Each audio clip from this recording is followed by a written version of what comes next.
এবার ঢাকনা দিয়ে 10 মিনিট রেখে দিলেই বাংলাদেশি বাবুর্চি স্টাইল চিকেন বিরিয়ানি রেডি।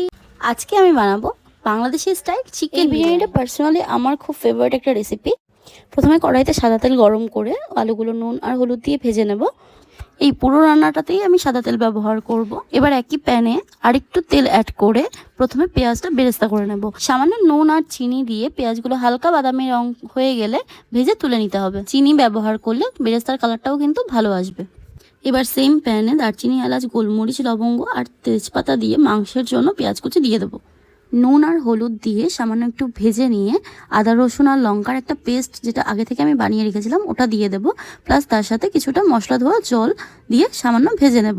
এবার একে একে ধনে গুঁড়ো, জিরে গুঁড়ো, কাশ্মীরি লঙ্কা গুঁড়ো দিয়ে ভালো করে নেড়ে নেব। আমি কিন্তু এখানে শুকনো লঙ্কা ব্যবহার করছি না, কারণ অনেকটা আমি কাঁচা লঙ্কা পেস্ট দিয়ে দিয়েছি। আপনারা চাইলে শুকনো লঙ্কাও ব্যবহার করতে পারেন। এবার সামান্য জল দিয়ে আমি জল ঝরানো চিকেনগুলো দিয়ে দিচ্ছি। তার সাথে সামান্য টমেটো সস দিয়ে দিচ্ছি, তাতে করে মাংসের টেস্টটা ভালো আসে। এবার অন্য একটি প্যানে সাদা তেল গরম করে তার সাথে সামান্য ঘি অ্যাড করে দেবো। আর দারচিনি, এলাচ, লবঙ্গ আর গোলমরিচ দিয়ে তার সাথে পেঁয়াজ কুচি আর লঙ্কা কুচি, তেজপাতা দিয়ে একটু নুন অ্যাড করে ভেজে নেব।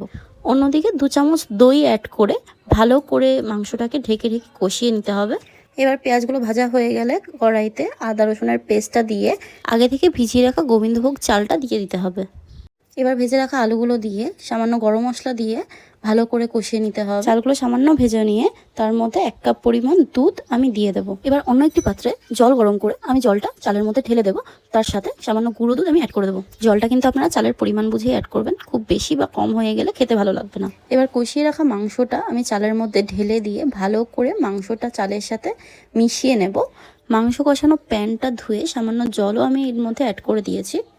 এবার গ্যাসের ফ্লেমটাকে মিডিয়াম টু লো ফ্লেমে রেখে আমি ঢেকে দেবো। যেহেতু আমি চালটাকে আগে থেকে ভিজিয়ে রেখেছিলাম, সেহেতু আমার কিন্তু বেশিক্ষণ সময় লাগেনি এটা হতে।